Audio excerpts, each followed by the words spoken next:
there anything you want to say before y'all close tomorrow? What I want to say is thank you to San Antonio. It's been a great joy, and I hate to be leaving you all, but it's been a great journey. So I hope you have a lot of good memories. And I know that we're swamped right now on our closing days, and it took a long time for food, and I'm so sorry. It's all right. But food, is when you're overwhelmed and shorthanded. That's what I was scared of.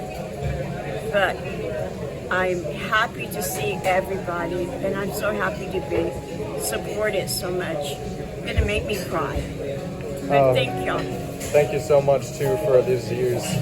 Thankfully though, this will be on YouTube so that anyone can look here. Y'all can look here, y'all can look back, and it'll always be here, the spirit of this restaurant. That's right. We'll always be here. Of course. Yes, and make you had make memories, so be sure you keep those memories. I will. Thank When you. you pass by Pig Stand side here, just remember we were here 101 years.